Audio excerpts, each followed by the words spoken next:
Assalamualaikum warahmatullahi wabarakatuh. Ya, buat sobat Dongan Malam semua, alhamdulillah kita kali ini bertemu dalam cerita yang ke-31 di channel ini. Dan dalam cerita kali ini saya akan membawakan sebuah cerita atau kisah dari abang tukang bakso yang kebetulan saat itu berjualan bukan di perkotaannya. Dia jual di pelosok pedesaan, masuk dan keluar kampung, hingga dia mendapatkan beberapa kali pengalaman yang cukup menakutkan atau memberi teror sepanjang karirnya sebagai tukang bakso ini. Ya, sebelum cerita ini saya mulai, saya ingin mengucapkan terima kasih pada sobat Dongan Malam semua yang telah like, subscribe, dan yang telah sudi untuk menonton video ini, dan terima kasih atas supportnya. Saya doakan selalu diberikan kesehatan, rezeki yang melimpah, serta mendapatkan kebaikan di dalam kehidupannya. Amin.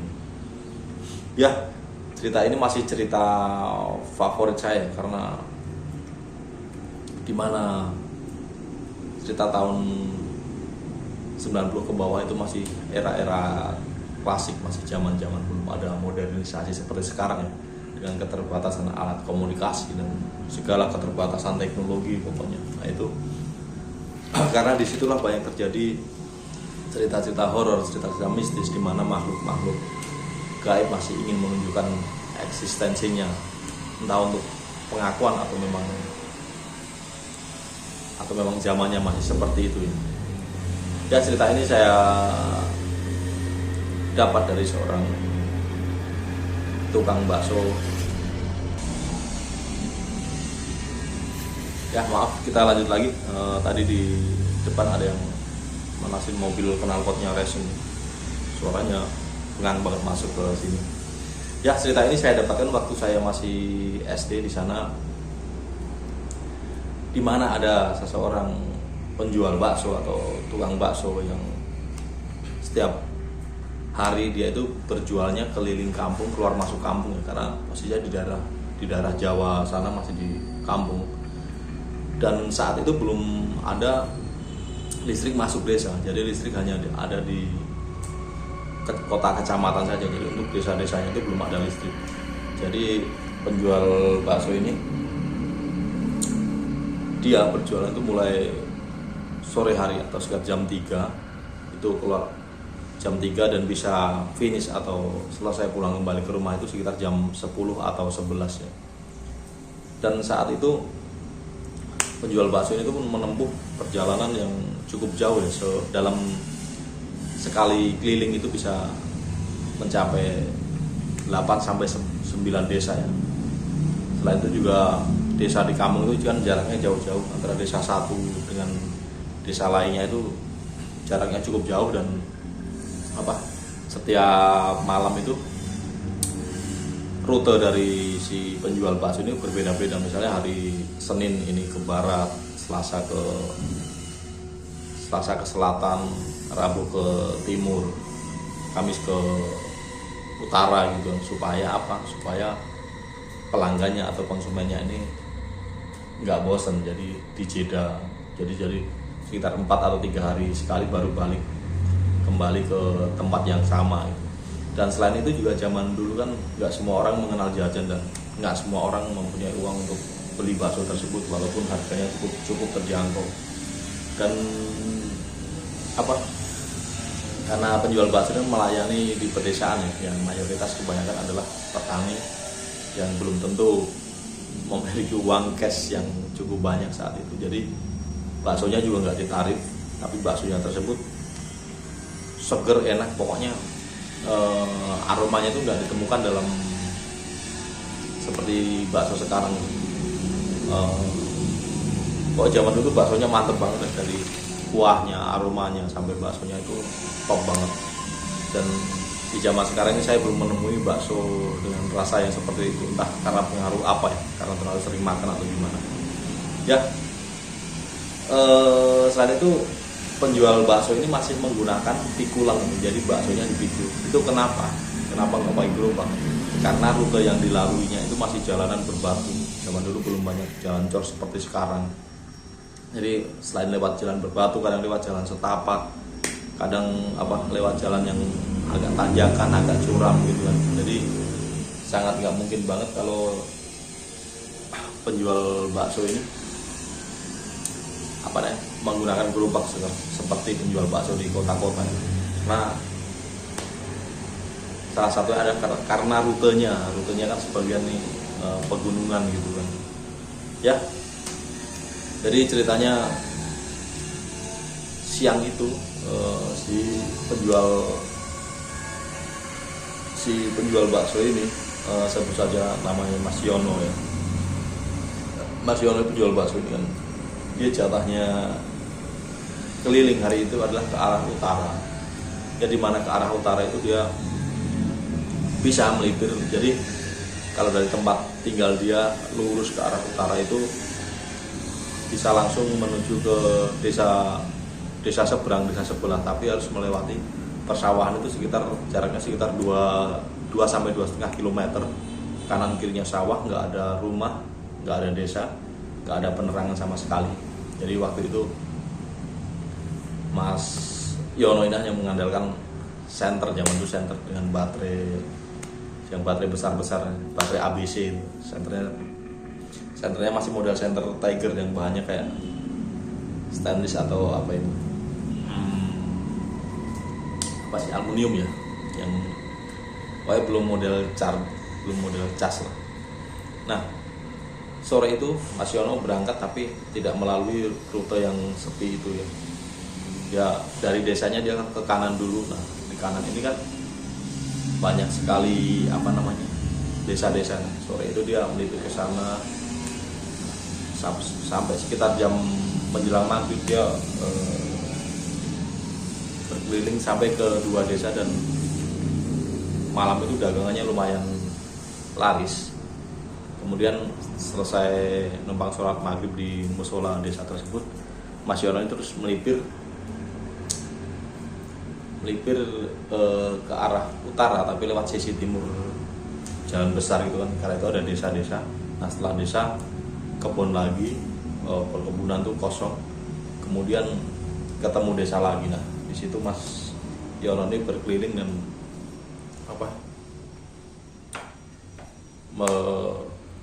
lumayan laris di desa itu. Dan sialnya malam itu sekitar 6:30 ya, selepas dia sholat maghrib dan berkeliling ke desa sebelahnya lagi, itu langit mulai mendung dan gerimis mulai turun ya, rici-rici aja, rintik-rintik kan. Nah, di situ kebingungan Mas Yono itu, soalnya tadi sore itu nggak ada tanda-tanda mendung, nggak ada tanda-tanda mau hujan kan. Kalau sampai hujan kan bingung juga mau neduh di mana. Selain itu juga jarak dari ke rumahnya juga lumayan jauh, udah 5 kiloan kan. Akhirnya karena masih rici-rici, Mas Yono nekat berkeliling lagi dan selesai, ternyata gerimis itu selesai dan Mas Yono berpikir, tampaknya nih gerimis sudah selesai nih. Nah, dia berani eksekusi lagi ke daerah lebih utara lagi, yaitu ke desa ke-4 atau ke-5-nya gitu kan, yang agak masuk ke dalam lagi. Nah, akhirnya selain itu keyakinan Mas Yono diperkuat, dia melihat bulan di atas kan, bulan di atas, terus tandanya ini cerah nih, nggak jadi hujan gitu. Ya udah, akhirnya waktu itu dagangan Mas Yono masih separuh, dia berniat untuk menghabiskan dagangannya. Mungkin nanti sekitar jam 9-10 udah habis lah, udah bisa pulang kan gitu. Ya akhirnya Mas Yono itu berjalan ke utara, ke desa sebelahnya lagi, dan di situ kok tumben banget warga nih, nggak banyak yang di luar. Mas Yono pun udah menawarkan dagangan baksonya sambil, kalau ciri khasnya di sana tuh bang bakso kan pakai mangkok yang ketok-ketok, ting ting ting ting ting ting ting ting, bakso mas, bakso Pak D, bakso Mbah. Dia sudah berhenti di dekat musola, di dekat pos keamanan, atau di tempat biasa keramaian, tempat biasa orang di kampung tersebut ngumpul-ngumpul, itu kok sepi banget. Dia terus menawarkan dagangannya dia pindah dari satu spot ke spot lain di dalam desa itu yang sekiranya ramai dan biasa ada orang membelikan langganannya gitu. Dan setelah mengelilingi desa tersebut, Mas Yono kok sepi banget ya. Ada yang beli, tapi hanya 1 atau 2 orang gitu. Dan waktu itu udah mulai agak malam ya, sampai jam 8-an. Dan Mas Yono agak galau juga. Aduh, dagangan masih separuh kan. Istilahnya kalau hitung-hitungan modalnya mungkin belum balik atau gimana, pokoknya target Mas Yono itu harus, kalau nggak habis ya 75%-nya lah yang terjual. Jadi udah tertutup untuk modal hari itu. Akhirnya saat itu Mas Yono pun udahlah ke desa sebelah satu lagi, kalau di situ nggak ada, baru aku pulang lagi kan. Ya udah, akhirnya Mas Yono pun dengan memikul dagangan baksonya, gerobak baksonya dipikul depan belakang, krekit gitu, sambil terus menawarkan dagangannya, teng bakso. Itu bergeser ke desa sebelahnya, di desa yang agak utara itu. Nah, di situ kejadiannya pun sama. Mas Yono ini kok desa ini sepi banget, gak ada yang jajan, padahal saya udah 4 hari gak kesini kan. Biasanya kalau 4 hari gak kesini tuh banyak ibu-ibu yang beli atau bapak-bapak atau yang pada nongkrong itu sekedar buat lawuh atau apa kan di kampung.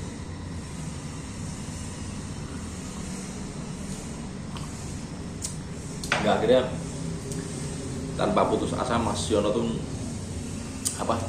menyusuri detail demi detail jalan-jalan kampung di desa tersebut, dan situ hanya laku 1 porsi saja. Dan kembali saat itu pun langit kembali mendung. Jadi kalau di kampung itu kan kalau terang bulan ada mendungan kelihatan tuh ketutup terang, karena mendungnya ke bawah angin ya. Akhirnya mendung itu pun mulai berkumpul dan agak gelap, dan udara terasa lembab serta angin rintik gerimis pun mulai turun kembali. Dan Mas Yono tambah galau lagi. Aduh, dagangan belum habis, baru separuh katanya, udah gerimis lagi katanya. Nah, waktu itu sudah sekitar jam 8 lewat, dan mungkin karena gerimis juga dan hawanya lembab, jadi banyak orang yang males keluar gitu walaupun mendengar bakso. Kalau kayak zaman sekarang kan kondisi seperti itu, dengar orang nawarin bakso kan, wah seger nih, dingin makan bakso pedas pakai kuah, mantap. Nah, karena saat itu Mas Yono udah istilahnya putus asa lah, dia akhirnya berhenti di tengah desa tersebut. Pokoknya harapan terakhirnya, aku mau ngerokok dulu barang sebatang sambil nawarin baksoku. Kalau ada ya syukur, nggak ada ya aku pulang lah, kayak malam ini nggak bagus rezekiku katanya. Emang rezekinya cuma segini katanya. Ya udah, dia nyalain rokok kretek waktu itu, disebut papo itu sambil sesekali menawarkan baksonya dengan mengetok-ketok mangkok gambar jago itu dengan sendok, deng bakso mas, bakso mbak. Nah, akhirnya benar-benar waktu itu udah jam 9 kurang. Akhirnya Mas Yono berinisiatif, ya wis lah, aku mau pulang aja ya. Akhirnya dengan sisa-sisa harapan barangkali nanti di jalan ada orang membeli atau bertemu dengan orang yang ngeborong lah, biarin aja. Ya udah, malam itu Mas Yono pulang, dan waktu itu jarak ke kampungnya itu sekitar 5 kiloan. 5 kilo cukup lumayan ditempuh dengan jalan kaki. Akhirnya Mas Yono menyusuri jalan kan, waktu itu jalannya juga belum aspal, masih jalan batu-batu yang batu yang ditata rapi gitu kan, cuman permukaannya nggak rata. Jadi separuh dari jalan batu tersebut kependem ya, masuk ke dalam tanah itu. Jadi sekilas sih memang rata, cuman ya batuannya nonjol-nonjol gitu kan. Menyusuri jalan seperti itu harus ekstra hati-hati. Di satu sisi juga licin karena gerimis juga ajek gitu kan, gerimis turun terus sambil menyalakan senter sesekali, mengetok-ngetok, menawarkan baksonya, teng teng teng teng teng, memecah kesunyian malam itu ya, suara dagangan bakso. Dan setelah berjalan sekitar 2,5 kilo, mungkin 2,5 atau 3 kilo ya, akhirnya Mas Yono sampai di sebuah pertigaan turunan yang pertigaannya itu bukan bentuknya T tapi letter Y. Jadi kalau ke kiri itu memang menuju ke arah desa Mas Yono tersebut yang melewati dekat perkampungan, kemudian mentok dia berbelok kanan, dan itu sekilo lebih jauh dari posisi sebelah kanan Y itu jalur. Kalau dia mengambil jalur kanan, jalur sebelah kanan yang Y tersebut itu hanya sekitar 2,5 kilo gitu, yang kalau dari arah rumah Mas Yono tadi yang lurus ya, kalau jalur kanan itu sekitar 2,5 kilo. Dan tapi tantangannya Mas Yono harus melewati kanan kiri sawah dan sekali kebun. Sepanjang jalan itu nggak ada rumah, nggak ada desa, nggak ada penerangan sama sekali, dan jalanan juga masih campur antara bebatuan dan tanah sawah gitu. Jadi memang itu untuk persawahan, dan jalannya itu memang kurang diperhatikan karena bukan termasuk jalan utama, jalan alternatif gitulah hitungannya. Dan Mas Yono di situ sempat ragu, kalau aku lewat sebelah kanan pertigaan Y ini, sebelah kanan, waktu tempuhku bisa lebih hemat kan? Mungkin 1 jam udah nyampe kan? Tapi kalau aku lewat kiri yang lewat desa itu bisa 1 jam sampai 2,5 jam. Tapi itu jalanannya jalan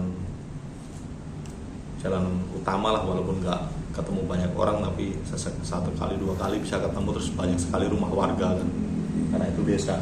Dan apabila dia lewat kanan karena jalur sawah, dia kanan itu jalur persawahan dan sebelah kanan itu udah hutan. Nah itu selain sepi, berisiko juga takutnya ada ular, ada binatang buas atau apa kan, karena saat itu memang harimau masih banyak, macan tutul. Karena saya sendiri pernah melihat waktu pulang pengajian antar kelurahan ya, melewati daerah situ kan. Maaf ini melenceng sedikit, sharing pengalaman pribadi. Ya lewat daerah situ, dan tapi saya rombongan itu sekitar 20-an orang lah, itu ada yang bawa Petromak dan Center, itu tahun 90-an ya nggak salah. Ada yang bawa Petromak dan Center proyek yang gede itu kan, karena waktu itu ada tetangga yang pulang dari Jakarta yang bekerja di proyek itu membawa Center itu. Dan waktu berjalan melewati jalan utama kan kanan kiri sawah itu sekitar jam 11 malam. Di sebelah kanan tuh ada satu sosok, tapi itu hewan, seperti kondisinya duduk tapi kepalanya berdiri gitu. Dari kejauhan dikiranya tuh sama teman-teman kan anjing, kan dikira anjing di sawah katanya. Itu jaraknya dari jalan itu paling sekitar 400 meter lah, nggak terlalu jauh. Akhirnya sama tetangga saya yang bawa Center proyek itu kan, di Center nggak taunya itu adalah macan atau harimau tutul. Macan itu kelihatan dari badannya totol itu adalah biasa macan endemik Jawa yang sering berkeliaran di daerah saya. Dan kemudian pas di Center itu macan itu kan berdiri, sini sekitar 20 orang itu tegang semua. Kalau sampai nyerang ke sini habislah kita, orang nggak bawa senjata apa-apa. Dan di jalanan sawah itu memang nggak ada rumah, kalaupun lari paling ke atas pohon, itu doang alternatifnya. Dan si macan tutul itu sendiri kan berdiri, dia berdiri dan berjalan dengan kayak Putri Solo gitu, jalan santai gitu, tapi masih tetap di Center gitu, jalan santai. Kemudian macan itu nengok ke arah kita, matanya nyala mencorong gitu. Wah, histeris semua di sini, kaget. Wah, macan, karena panik dan nggak tahu apa yang dilakukan. Udah tenang kita jalan pelan aja. Setelah nengok macan itu akhirnya balik lagi menatap ke depan, dia berjalan ke arah selatan, dimana di selatan tersebut ada pemakaman sih.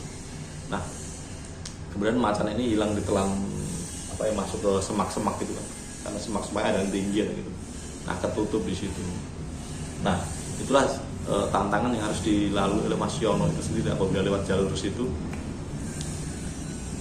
Takutnya ada binatang buas ya, selain ular weling ya, mematikan di Jawa ini, yang saya mematikan, atau ular yang lain. Akan binatang buas seperti macan, kera, ataupun binatang lain cukup mengerikan, cukup memberi teror lah bagi Mas Yono itu. Hingga akhirnya setelah dia berhenti sejenak di pertigaan tersebut dengan mencari inspirasi, nyalain rokok dulu sambil gerimis-gerimisan, nyalain rokok dulu buat mencari inspirasi nih, lewat mana nih, seandainya lewat kanan emang harus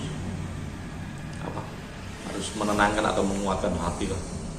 Akhirnya tanpa berpikir, tanpa memikirkan hal lain kan, ya udahlah, yang penting aku cepat sampai rumah katanya. Ya udah, akhirnya Mas Yono memilih jalur kanan tersebut. Ya udah, dia lewat krekit dia memikul gerobak baksonya tersebut.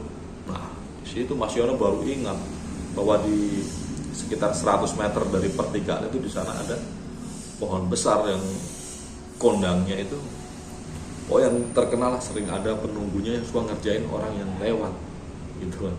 Tapi udah kepalang tanggung, Mas Yono udah masuk sekitar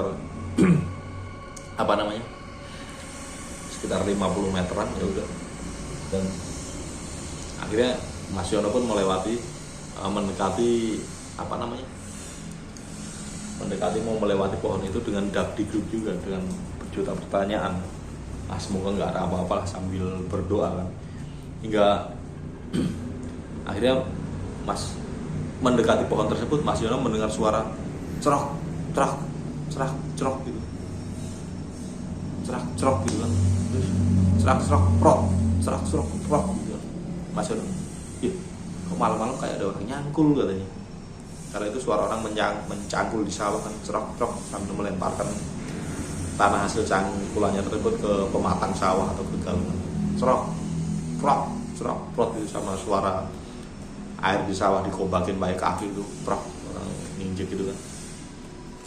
Mas Yono pun pelan-pelan, karena itu belum kelihatan sentra diarahkan ke sana.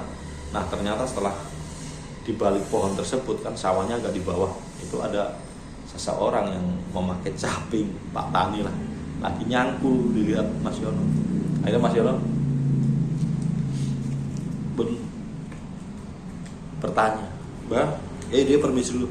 Mbah, dari langkung nggih, Mbah?" Katanya. "Permisi," katanya. "Oh iya, Mas," katanya.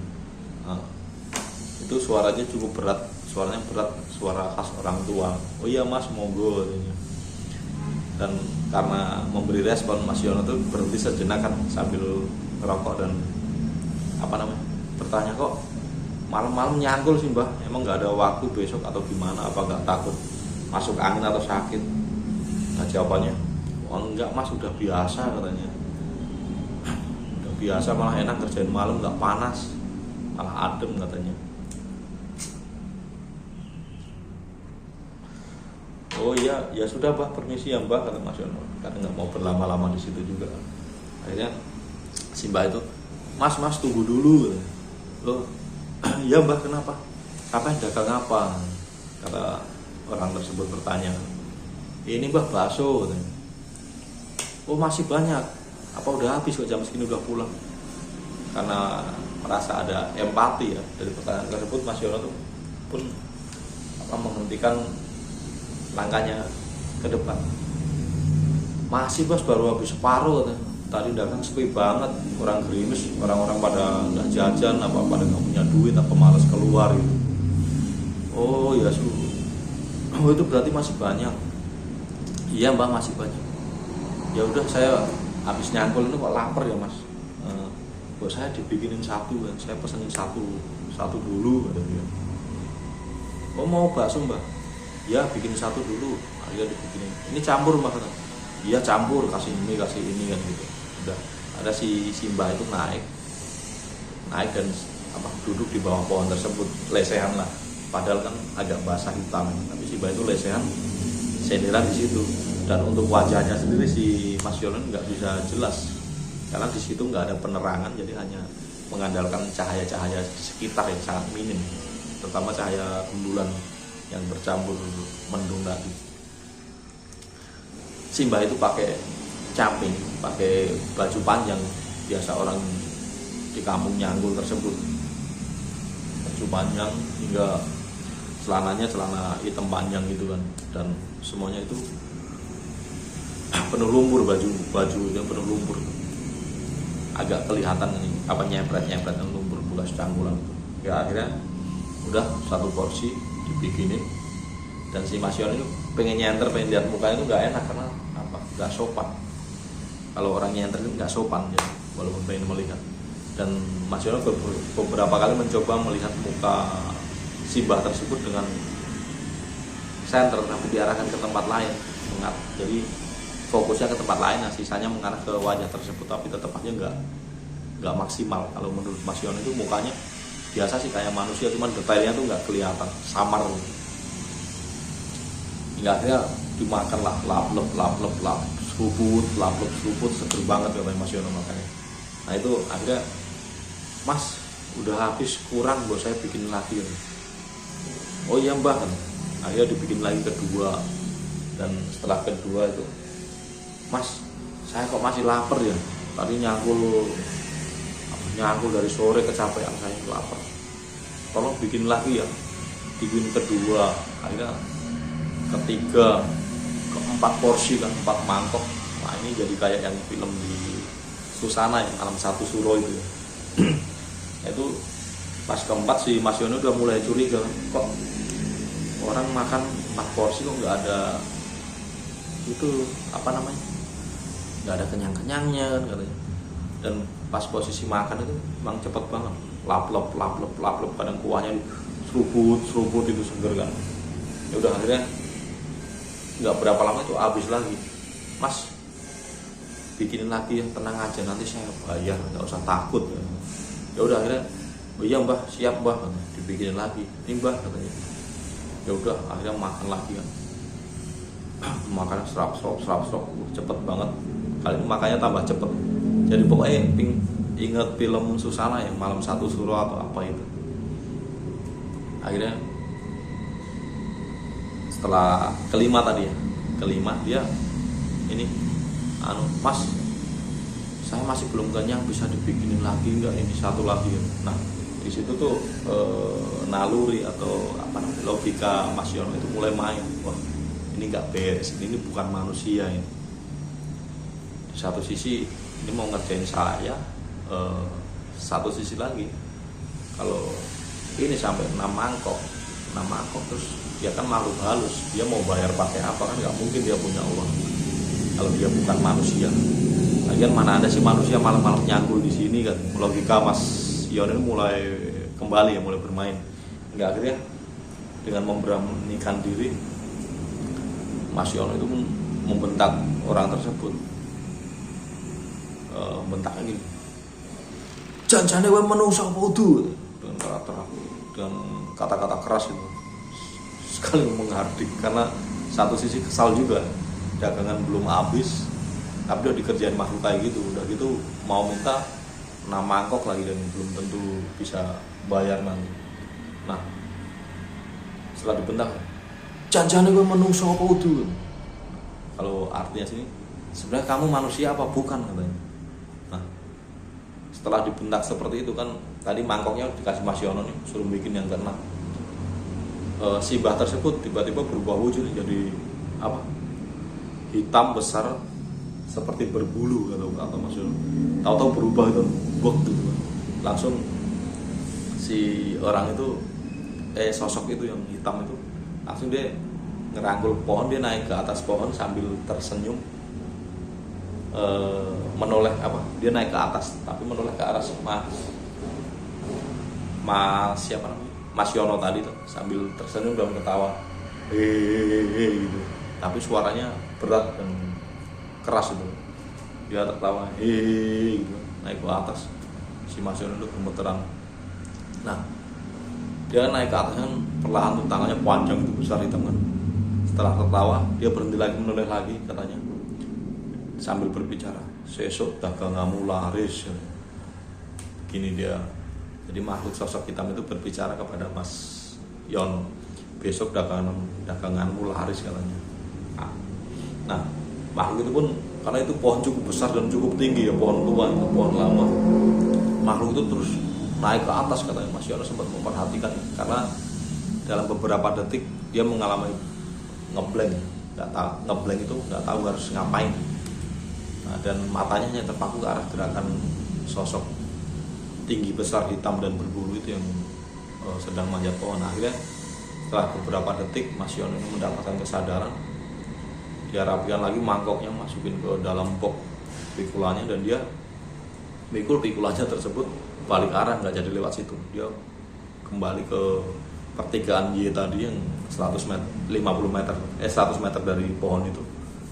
Akhirnya sambil setengah berlari, rekit. Nah, dia sesekali menoleh ke arah pohon besar itu, takutnya ada makhluk itu ngikutin atau gimana. Ternyata enggak, makhluk itu masih di atas apa sih, kayak gayut-gayutan gitu loh. Gayut-gayutan. Terus yang terakhir Mas Yono lihat ke atas tuh, dia duduk di sebuah dahan kecil itu sambil pegangan sebelah itu, sambil menatap ke arah Mas Yono. Kemudian Mas Yono berlari kan, tapi harus dengan tetap hati-hati karena jalannya nggak rata kan, banyak tanah juga. Akhirnya sampai di pertigaan Y.